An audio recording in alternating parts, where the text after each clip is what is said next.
제가 지난 7월 13일에 정권 교체를 하려면 시민 조직화를 꼭 이뤄내야 한다 이렇게 주장하면서 온라인 광장 시민의 날개를 건설하자 이렇게 대국민 제안을 드렸습니다. 그리고 10억을 목표로 해서 지금 모금운동을 벌이고 있고요. 조금 전에 확인해 보니까 1억 1,600만 원 정도가 모금됐습니다. 아마 다음 주 정도가 되면 한 2억 정도가 모여서 아주 기초적인 기능부터 개발에 착수할 수 있을 것 같습니다. 네, 이제 함께 성공시켰으면 좋겠습니다. 그래 이 제안을 하니까 맨 먼저 들어오는 질문이 당신 지난번에 밀란하면서 뭐 제대로 성공시키지도 못했는데 뭘 또 운동을 시작하냐 이런 질문이 많습니다.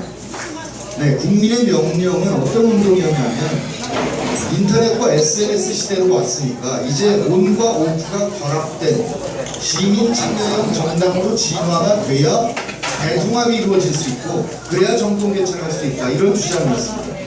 근데 대통합은 못했죠. 소통합만 이뤘습니다.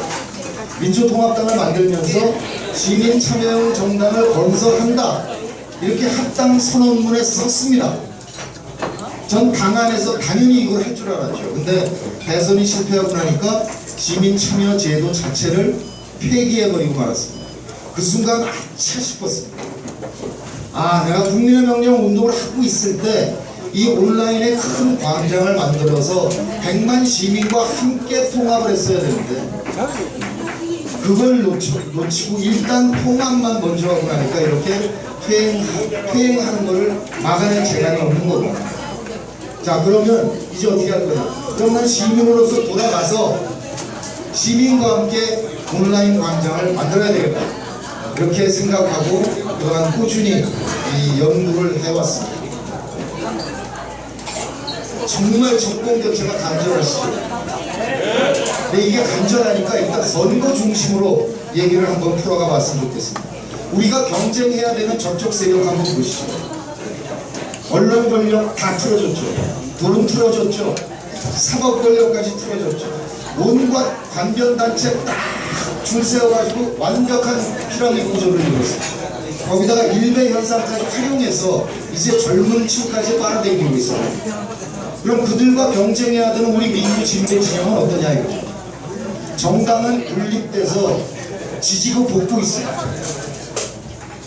시민사회단체는 정당 간 중립을 표방하고 있기 때문에 선거 때가 되면 활발하게 움직일 재간이 없습니다.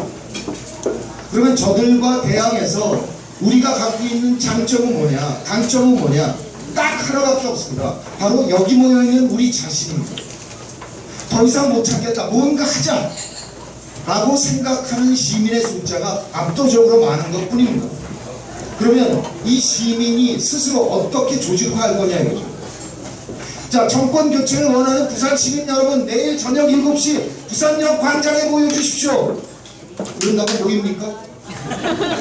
우리 여기 있는 분들은 부산역에 가실지 모릅니다.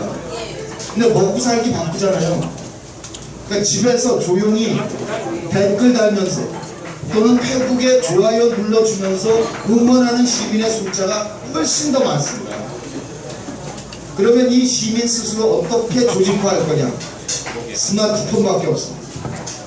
이 스마트폰으로 다 해요. 아까 이사장님하고 저녁 잠깐 그 얘기 드렸는데 영화 보죠, 돈 보내죠, 쇼핑하죠, 책 사죠, 다 합니다. 딱 하나 못하는 게 있습니다. 정치를 못합니다. 왜 그러냐? 정치인들이 딱 문을 막아놓고 시민이 참여하지 못하게 막고 있는 거예요. 이 스마트폰으로 시민이 자유롭게 연대할 수 있는 방안, 그래서 온라인에 광장을 만들어내는 거예요. 이 온라인을 활용한 시민 정치 운동의 사례는 많습니다. 우리 경우에도 노사모 있었고요. 세계 최초의 인터넷 정당 개혁당이 있었죠. 민주당하고 합쳐서 열린운당 되면서 그 실험은 끝났습니다. 그 후에 시민광장이 있었죠. 미건스가 있었습니다. 그런데 이 운동의 한계는 뭐였냐? 딱 팬클럽에서 보셨어요. 그러면 노무현 대통령 되면 동력 떨어지고요.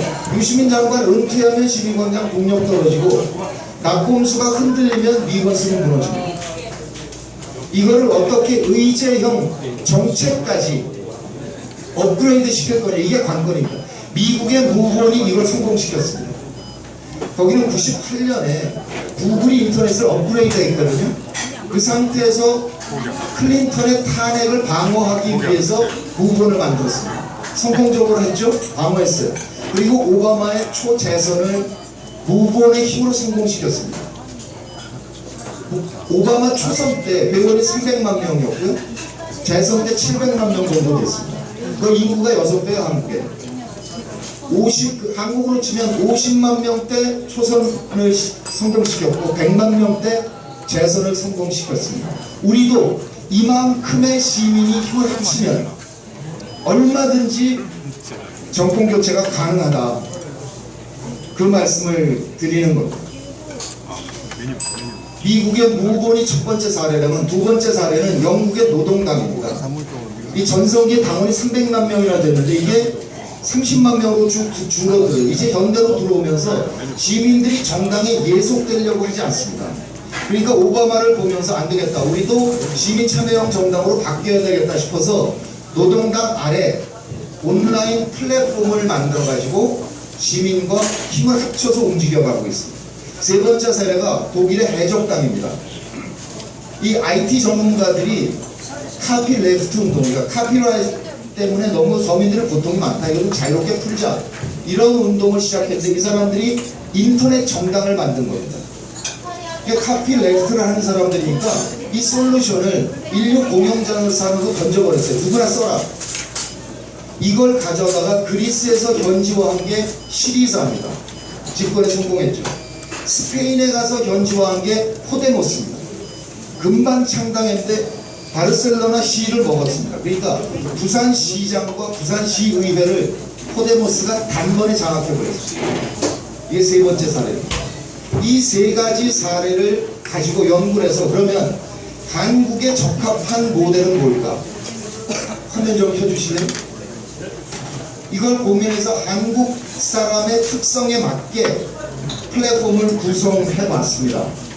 화면을 잠깐만 5초가 된다고 그랬거든요. 잠깐만 기다려봐요. 네, 이게 구성도입니다. 이게 미디어 플랫폼 기능이 있고요. 커뮤니티, 이건 조직 플랫폼 기능입니다. 캠페인과 정책 플랫폼으로 이렇게 세 개의 기능을 갖고 있습니다. 이거는 영국 노동당 모델을 그냥 가지고 온 것이고요. 여기 미디어 플랫폼에 보면 진실 창고, 거짓 창고, 역사 창고, 생활 정보 창고, 그 다음에 뭐 웹툰 같은 것들, 이런 빅데이터, 이런 것들이 들어가는 창고입니다. 이건 오바마 재선 캠프에서 썼던 방법인데요. 이 진실 창고에는 우리 민주 진영 시민들이 알아야 될 사실관계를 여기다 차곡차곡 쌓아두는 거예요. 이 거짓 창고는 저쪽에 얼마나 거짓말을 하는 거예요. 이쪽에 일베가 거짓 창고 기능을 하고 있는 겁니다. 그러니까 일베가 이 창고에다가 컨텐츠를 쫙 넣어놓으면 알바단이 SNS를 쫙 뿌리고 있는 거예요. 이런 구조로 가고 있는데 우리도 그것을 만들 거예요. 제 경험인데요. 2012년 대선 때 노무현 대통령이 NLL을 포기했다. 김대중 대통령이 연평 해전에 우리 해군이 많이 죽었는데 축구 보러 갔다. 이러고 막 야유를 해요. 이거 사실이 아닌데 저 자신 역시 확인할 방법을 없어요. 그래서 국민의정부 부속실장했던 이만희한테 전화해서 연평해전에 왜 축구 보러 가셨나 물어봤어요. 쭉 설명을 그거였구나. 요약해서 딱 반론을 제기하니까 깨갱하고 자빠져요. 근데 이걸 즉시 반격을 안 해주면 이미 SNS로 너무 많이 퍼져버립니다. 그러니까 시민 모두 다가 사실관계를 확인할 방법은 없다. 바쁘니까. 그러니까 여기서 사실관계를 빠르게 확인해서 담아둘 테니까 SNS로 퍼뜨려서 논쟁에서 이기자 이거예요. 근데 두 번째, 여기 이제 캠페인하고 정책 플랫폼인데 캠페인, 그럼 우리 많이 해보셨죠? 청원 서명운동하고 집회 시위 구성하고 모금운동하고 이런 이게 미국의 무브원을 그대로 따온 거고요. 정책 생산 기능, 이건 해적당 모델을 따왔습니다. 그런데 그러면 그 시민 경우에 사실관계를 확인하고 싶어서 들어오거나 캠페인에 참여해서 들어온 분들이 그냥 흩어지지 않고 이 조직 커뮤니티에 누적되는 구조입니다. 그러니까 캠페인에 참여한 분들이 직능이나 의제나 재외 국민 경우에는 국가별로 네트워크를 형성한다는 겁니다. 그러면서 특히 자기가 살고 있는 지역, 생활 권역별로 DB가 누적되기 시작을 하는 겁니다. 지난번 2012년 국정원 국정조사 청원 운동을 했거든요. 저 표창원 교수가 2주 만에 30만 명이 서명을 했습니다. 그런데 그 30만 명 지금 흔적도 없이 사라졌습니다. 왜냐? 그는 기업체가 운영하는 포털에서 서명 운동을 벌였기 때문입니다. 만약에 이 안에서 30만 명이 서명했다면 이 30만 명이 흩어지지 않고 여기에 그대로 누적된다는 거죠. 그러면 운동의 지속성을 가질 수 있고 또 빨리 확산될 수 있는 힘을 가질 수 있는. 그러면 평소에 뭐 봉사활동을 하든지 뭐 취미활동, 뭐 족구를 하든지 등산을 하든지 이러고 놀다가 자 이제 선거운동에 왔습니다. 어떻게 하죠? 일단 선거를 이겨야 될 거 아니에요. 그러면 부산에서 우리 맨날 선거에 지죠. 낙담하고 계시죠. 그런데 여기 와서 활동하다 보니까 이 생활 번역들 모임에 부산에 5만 명이 모여 있는 거예요. 가서 그럼 맞짱 떠볼 수 있잖아요. 그러면서 여기에서 그러면 선거 때 우리가 자봉할 수 있는 인력을 한번 찾아봅시다 라고 제안하는 거죠. 자봉단을 구성해 봅시다. 그러면 이 온에 모인 사람은 대략 5% 정도가 오프에 나와주시면 됩니다. 그럼 5만 명이 2,500명이잖아요. 지역구 18개죠. 지역구별로 100명 이상이 합세해서 선거운동을 치를 수 있다는 겁니다. 그러니까 내년 4월에 국회의원 선거가 있기 때문에 굉장히 지금 조급하잖아요. 그래서 일단 2억 원이 모이면 이 캠페인 기능과 조직 커뮤니티 기능부터 먼저 개발하겠습니다. 그래서 한 11월이나 12월 정도에 착수될 수 있도록 하겠습니다. 5억 원 정도가 모이면 이 컨텐츠 미디어 플랫폼을 개발하겠습니다. 그리고 10억이 모이면 이 정책 기능과 이 DB의 종합관리센터를 순차적으로 개발해 낼 예정입니다. 그러니까 일단 총선까지 요걸로 작동을 하다가 그 다음에 이것까지 다 만들어지고 나면 대략 1년 반 정도 시간이 있습니다. 2017년 봄 정도 되면 대통령 후보 경선이 들어갈 거 아니에요. 그때쯤 돼서 저는 이 안에 50만 명에서 100만 명 정도의 시민이 모일 수 있으면 좋겠다. 그런 상태에서 대선 국면에 들어가면 경선 들어갔을 때 국민선거인단으로 많이 참여하십시오라고 권유하면서 동시에 SNS에 10만 전사단을 구성하자. 저쪽은 알바단이 9 to 5로 일해 8시간. 근데 우리는 2시간씩만 내보자 이거죠. 그래서 저들보다 4배만 붙으면 저들하고 논쟁에서 얼마든지 저쪽을 누를 수 있습니다. 저들은 알바고 우리는 의지를 가진 시민이기 때문에. 그리고 동시에 오프에 나와서 선거 운동을 할 수 있는 사람 10,000명을 구성하자는 겁니다. 그래서 그래서 후보가 딱 선출되는 순간 그 10만 SNS 전사단과 10,000명 오프 전사단이 캠프와 딱 결합을 해서 조직적으로 선거운동을 해야 우리에게 희망이 생기지 않을까 이런 생각을 합니다.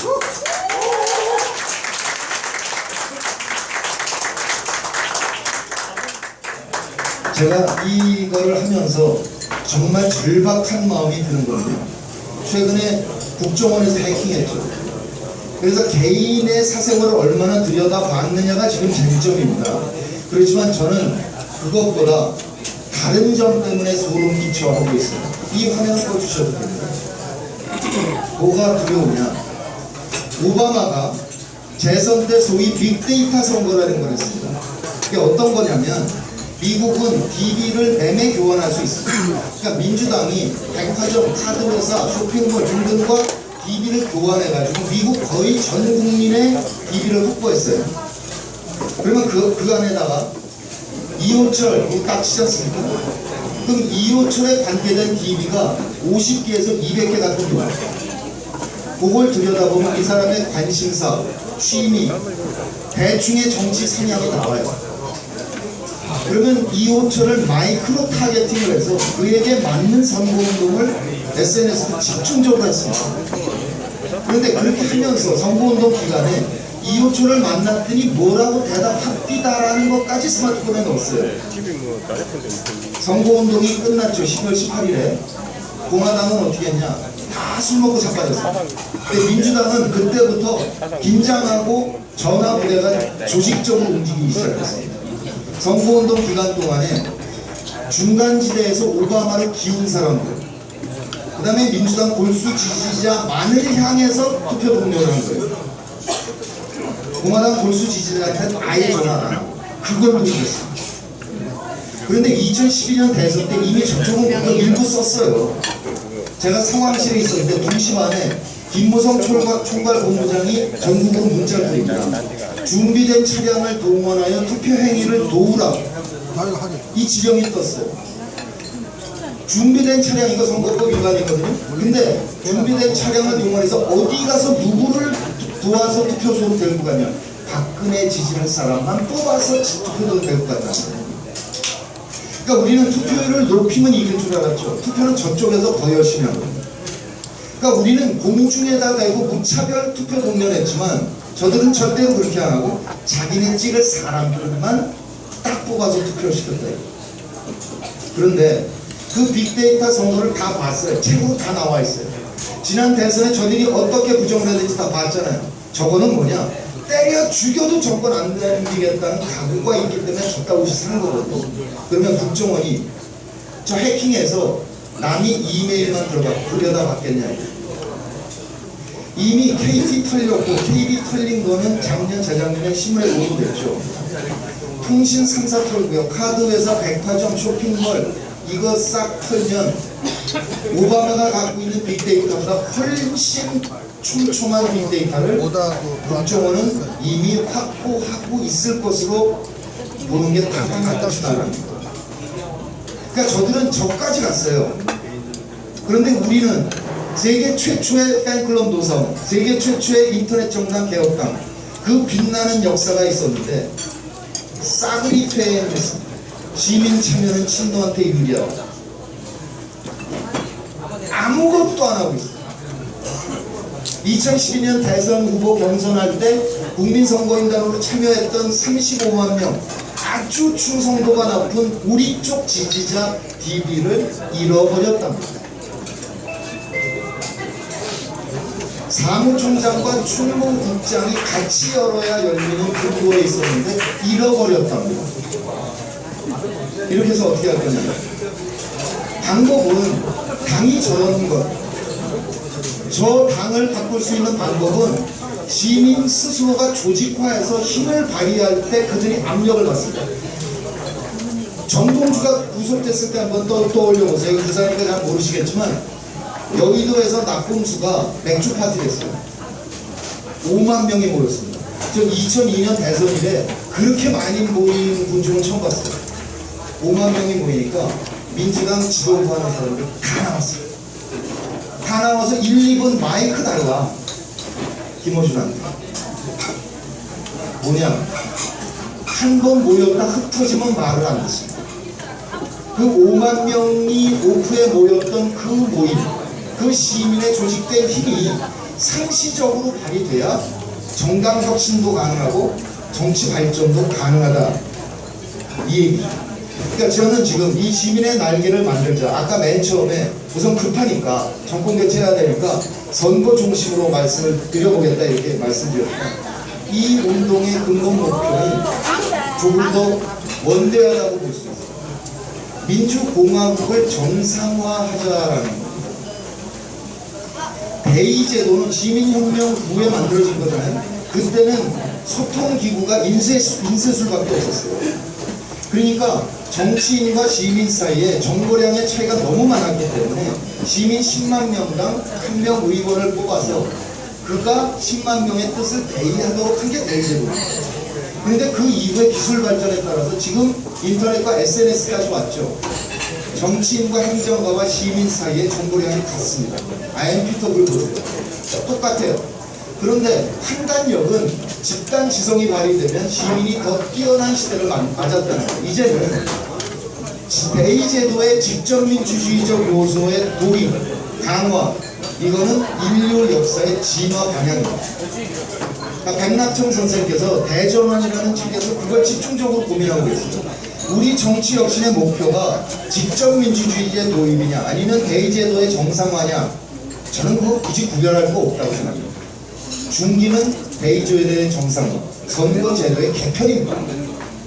지금 이렇게 부산에서 우리가 40%를 받아도 의석이 단 2개인 이런 불공정 행위를 정리하는 선거법 개정, 이게 중기 목표고, 장기 목표는 대의제도의 직접 민주주의적 요소를 도입 강화하자, 그래서 민주공화국을 정상화하자, 이 얘기입니다.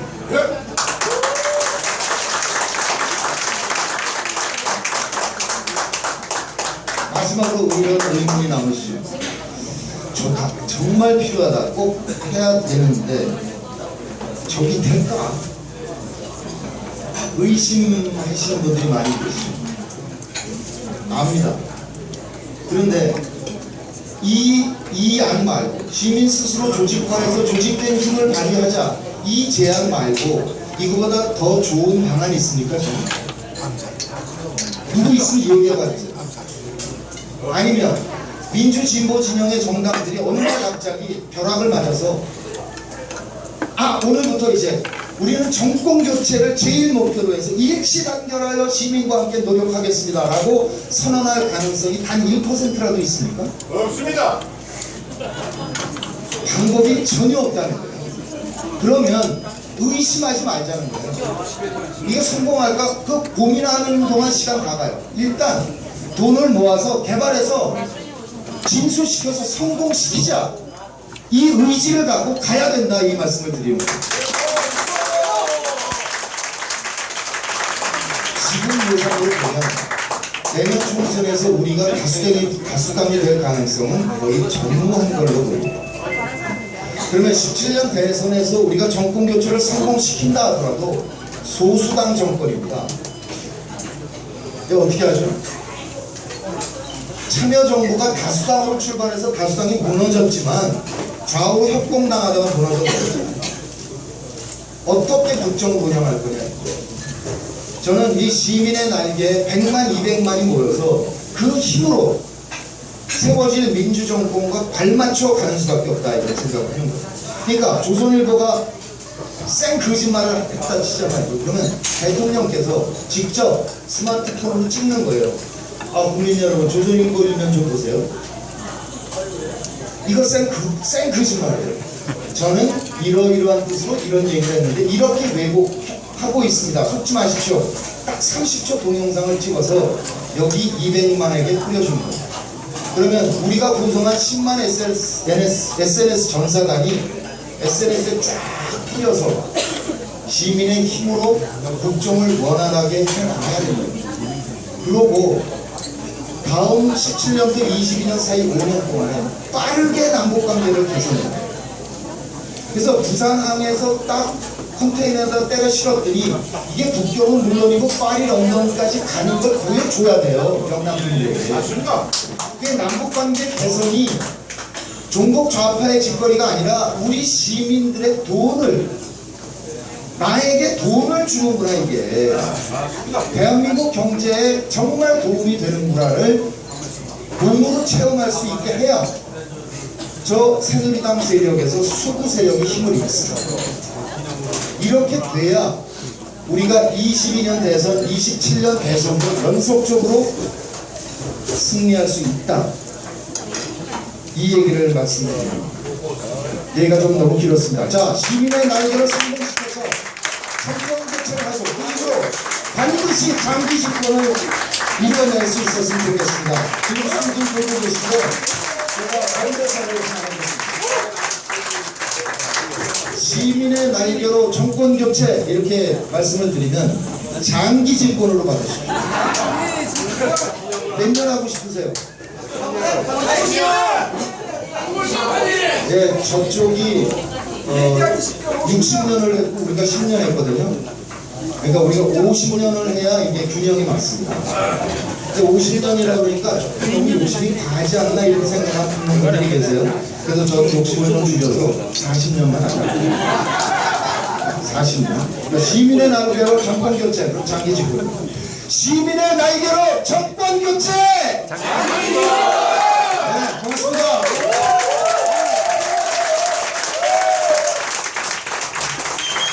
네, 감사합니다.